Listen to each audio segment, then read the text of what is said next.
ಇಷ್ಟು ವೈರಾಗ್ಯ ಬೇಡ ಅಂತ ನಾನು ಡಿ ಕೆ ಶಿವಕುಮಾರ್ ಅವರಿಗೆ ಸಲಹೆ ಕೊಡ್ತೀನಿ.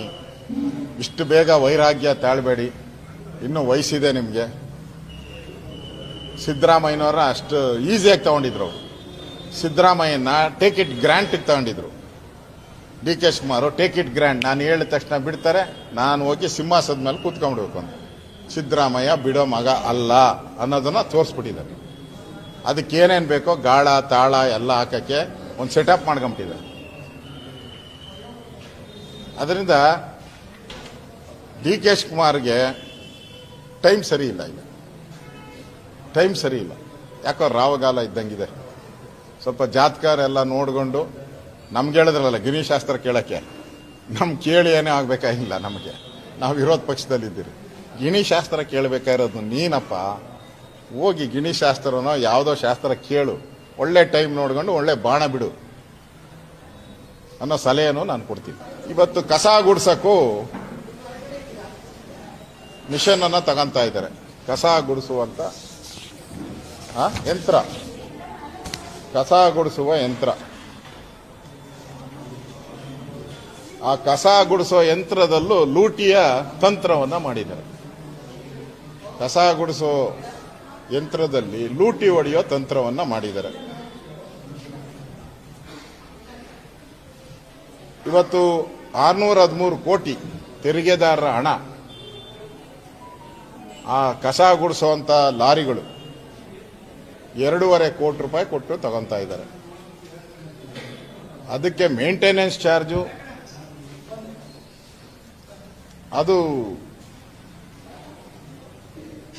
ಇದರ 115 ಕೋಟಿ. ನಾವು ಲೆಕ್ಕ ಹಾಕಿದ್ರಿ, ಒಂದು ವಾಹನಕ್ಕೆ ಒಬ್ಬ ಡ್ರೈವರ್ಗೆ 30,000 ಸಂಬಳ, ಒಬ್ಬ ಹೆಲ್ಪರ್ಗೆ 20,000 ಸಂಬಳ, ಒಂದು ತಿಂಗಳಿಗೆ ಡೀಸೆಲ್ 1,50,000, ಒಂದು ತಿಂಗಳ ವಾಹನ ನಿರ್ವಹಣೆಗೆ 3 ಲಕ್ಷ, ಎಲ್ಲ ಸೇರಿಸ್ತು 5 ಲಕ್ಷ ಆಗ್ತದೆ. ಎಲ್ಲ ಸೇರಿಸ್ತು ಅಂದ್ರೆ ಇವ್ರು ಕೊಟ್ಟಿರೋ ಅಮೌಂಟ್ ಏನಿದೆ ಅದರಲ್ಲಿ ಇಷ್ಟು ಲಾರಿಗಳನ್ನ ಪರ್ಚೇಸ್ ಮಾಡಿಬಿಟ್ಟು ಇನ್ನೂ ಹಣ ಉಳಿತೈತೆ. ಇವ್ರು ಬಾಡಿಗೆಗೆ ತಗೊಂತ ಇರೋದು. ಬಾಡಿಗೆಗೆ ತಗೊಂಡು ಮೇಂಟೆನೆನ್ಸು ಕಾರ್ಪೊರೇಷನ್ ಮಾಡ್ಬೇಕಂತೆ. ಬಾಡಿಗೆಗೆ ಲಾರಿ ಕೊಡ್ತಾರೆ, ಕಸ ಗುಡಿಸೋ ಲಾರಿ. ಮೇಂಟೆನೆನ್ಸು ಕಾರ್ಪೊರೇಷನ್ ನೋಡಿ ಮಾಡಬೇಕು. 618 ಕೋಟಿ ಇವ್ರಿಗೆ ಜಾಬಿಗೆ ಕೊಡಬೇಕು. ನಾವೇ ಪರ್ಚೇಸ್ ಮಾಡಿದ್ರೆ ಅದು 308 ಕೋಟಿಯಲ್ಲೇ ಮುಗಿದೋಗ್ತದೆ. ನಾವೇ ಪರ್ಚೇಸ್ ಮಾಡಿಬಿಟ್ರೆ ಎಲ್ಲ ವೆಹಿಕಲ್ಲೇ ಸ್ವಂತದ್ದಾಗುತ್ತೆ. 5 ವರ್ಷ ಆದ್ಮೇಲೆನೋ 7 ವರ್ಷ ಆದ್ಮೇಲೆ ವಾಪಸ್ ಕೊಡಬೇಕು ಆ ವೆಹಿಕಲ್. ಅದು ಬದಲು ಪರ್ಚೇಸ್ ಮಾಡ್ರೆ 308 ಕೋಟಿ ಕೊಟ್ಬಿಟ್ರೆ ನಾವೇ ಪರ್ಚೇಸ್ ಮಾಡ್ಬೋದು. ಆದರೆ 613 ಕೋಟಿ ಕೊಡ್ತಾ ಇದ್ದಾರೆ ಇವರು. ಮೇಂಟೆನೆನ್ಸ್ ಚಾರ್ಜ್ ನಮ್ಮದೇ. ಯಾವ ಟ್ಯಾಕ್ಸ್ ಪೇಯರ್ಸ್ ಹಣ ಲೂಟಿ ಹೊಡೆಯೋದಕ್ಕೆ ಕಾಂಗ್ರೆಸ್ ಅವರು ಯಾವ ರೀತಿ ಸ್ಕೀಮ್ಗಳ ಹಾಕಿದ್ದಾರೆ ಅಂತ ಇದರಿಂದ ಅರ್ಥ ಆಗ್ತದೆ. ಇದು ಲೂಟಿ ಹೊಡೆಯುವಂತ ಸ್ಕೀಮು. ಇದು ಈಗಾಗಲೇ ಒಂದು ತಜ್ಞರ ಸಮಿತಿ ನೇಮಕ ಆಗಿತ್ತು. ಇದಕ್ಕೋಸ್ಕರ ಹಿಂದೆನೇ ನೇಮಕ ಆಗಿತ್ತು ತಜ್ಞರ ಸಮಿತಿ. ಆ ಸಮಿತಿ ವರದಿ ಕೊಟ್ಟಿದೆ, ಇದು ಒಳ್ಳೇದಲ್ಲ, ತಗೊಳಂಗಿದ್ರೆ ಪೂರ್ತಿ ಪರ್ಚೇಸ್ ಮಾಡ್ಬಿಡಿ. ನಿಮ್ಗೆ 1 ಬೇಕಾ, 5 ಬೇಕಾ, 50 ಬೇಕಾ, ಹಂತವಾಗಿ ನಿಮ್ಮ ಹತ್ರ ದುಡ್ಡು ಎಷ್ಟಿದೆ ಅದ್ರ ಮೇಲೆ ಪರ್ಚೇಸ್ ಮಾಡ್ಕೊಂಡು ಹೋಗಿ. ಆ ವರದಿಯನ್ನ ಮೂಲೆಗೆ ಬಿಸಾಕ್ಬಿಟ್ರು. ಇವರೇ ಒಬ್ಬ ಇಂಜಿನಿಯರ್ನ ನೇಮಕ ಮಾಡಿದ್ರು. ಅವನಿಗೆ ಹೇಳ್ಕೊಟ್ರು, ಇದು ಫೀಸಿಬಲ್ ಅಲ್ಲ, ಪರ್ಚೇಸ್ ಮಾಡಿದ್ರೆ ಫೀಸಿಬಲ್ ಅಲ್ಲ, ಬಾಡಿಗೆಗೆ ತಗೊಂಬಿಟ್ರೆ ಡಬಲ್ ದುಡ್ಡು ಕೊಟ್ಬಿಡೋಣ ಅವ್ರಿಗೆ. ಪರ್ಚೇಸ್ ಮಾಡಿದ್ರೆ 308 ಕೋಟಿ, ಕಮಿಷನ್ ಕಡಿಮೆ ಸಿಗ್ತೈತೆ. ಟೆಂಡರ್ ಕೊಟ್ಬಿಟ್ಟು ಅವ್ರಿಗೆ ಕೊಟ್ಬಿಟ್ರೆ 618 ಕೋಟಿ ಸಿಗುತ್ತೆ, ದುಪ್ಪಟ್ಟು. ಅದಕ್ಕೆ ಈಗ ಬಾಡಿಗೆಗೆ ತಗೊಳ್ಳೋ ಅಂತ ಇದು. ಅದಕ್ಕೆ ಸರ್ಕ್ಯುಲರ್ ಕೂಡ ಕೊಟ್ಬಿಟ್ಟಿದ್ದಾರೆ ನೋಡಿ. ಗ್ರೇಟರ್ ಬೆಂಗಳೂರು ಪ್ರಾಧಿಕಾರದ ವ್ಯಾಪ್ತಿ ಇದು, ಆಡಳಿತಾತ್ಮಕ 13ನೇ ಇದು ಕಾಪಿ, ಆರ್ಡರ್ ಕಾಪಿ ಇದು. ಹೌದು.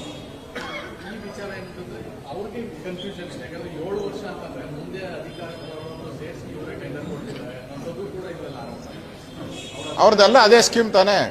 ಈಗ ಕಸ ಗುಡಿಸೋದನ್ನು ಬೇರೆ ತಂದಿದ್ದಾರೆ, ಅದು 30 ವರ್ಷಕ್ಕೇನೋ ತರ ಕೊಟ್ಟಿದ್ದಾರೆ ಅದನ್ನ. ಅಂದ್ರೆ ಈ ನೈಟ್ ಟರ್ಮ್ ಯಾವ ಬರ್ತಾನೋ ಅವನು ಅವ್ರ ಮನೆ, ಇವ್ರ ಮನೆ, ಕಾಂಗ್ರೆಸ್ ಅವ್ರ ಮನೆ ಕಸ ಗುಡಿಸ್ಕೊಂಡಿರ್ಬೇಕು ಅವರು.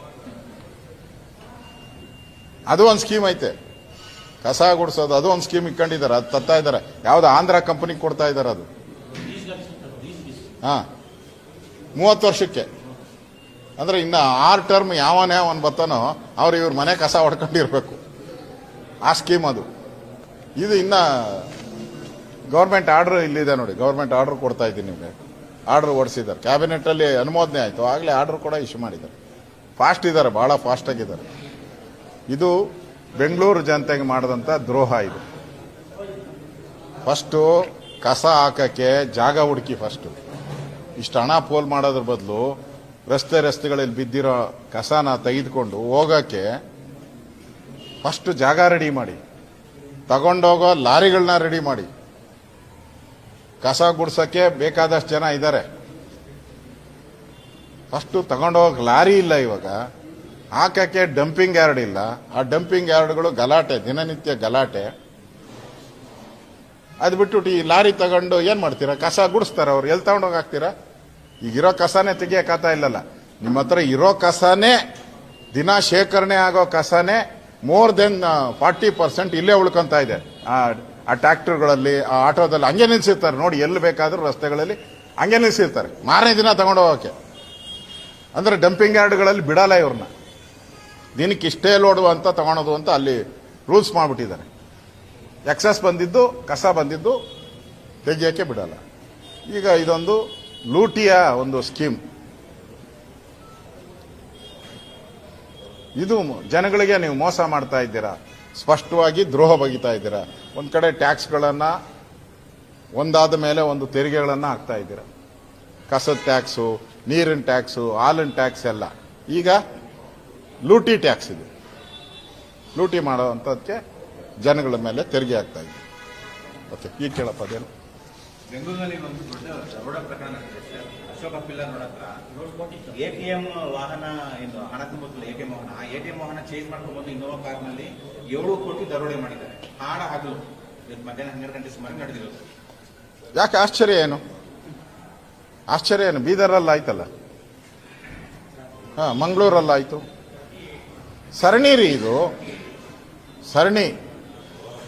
ಈಗ ಜೈಲುಗಳಲ್ಲೇ ನೀವು ಮೊಬೈಲ್ ಕೊಟ್ಟು, ಇಂಟರ್ನೆಟ್ ಕೊಟ್ಟು ಭಯೋತ್ಪಾದಕರಿಗೆಲ್ಲ ಪಾಕಿಸ್ತಾನಕ್ಕೆ, ಬೇರೆ ಬೇರೆ ದೇಶಕ್ಕೆ ಎಲ್ಲ ಮಾತಾಡಕ್ಕೆ ಅವಕಾಶ ಮಾಡಿಕೊಟ್ಟಿದ್ದೀರಲ್ಲ. ಈಗ ಇವ್ರಿಗೂ ಏನೋ ಮಾಡಿಕೊಟ್ಟಿರ್ಬೇಕು ನೀವು. ಲೂಟಿ ಹೊಡೆಯೋರ್ಗು, ಹಣವನ್ನ ಲೂಟಿ ಹೊಡೆಯೋರ್ಗು ಏನೋ ಇರ್ಬೇಕು. ಇಲ್ಲಾಂದ್ರೆ ಆಡುವಾಗಲೇ ಸಾಧ್ಯನೇನ್ರಿ? ಅದು ಬೆಂಗಳೂರು ಅಂತ ಟ್ರಾಫಿಕ್ ಅಲ್ಲಿ ವೆಹಿಕಲ್ ಮೂವ್ ಮಾಡಕ್ಕೆ ಕಷ್ಟ. ವೆಹಿಕಲ್, ಪಾರ್ಕಿಂಗ್ ವೆಹಿಕಲ್ ರೋಡ್ ತರಬೇಕಾದ್ರೆ ಟೈಮ್ ಬೇಕು. ಅಂಥದ್ದು ಆಗಲೇ ನೀವು ಜಯನಗರದಲ್ಲಿ ಲೂಟಿ ಮಾಡ್ಕೊಂಡು ಹೋಗ್ತಾರೆ ಅಂತ ಹೇಳಿದ್ರೆ ಸತ್ತೋಗಿದೆ ಈ ಸರ್ಕಾರ. ಪೊಲೀಸ್ ಇಲಾಖೆನೇ ಒಂದು ರೀತಿ ಸತ್ತೋಗಿದೆ.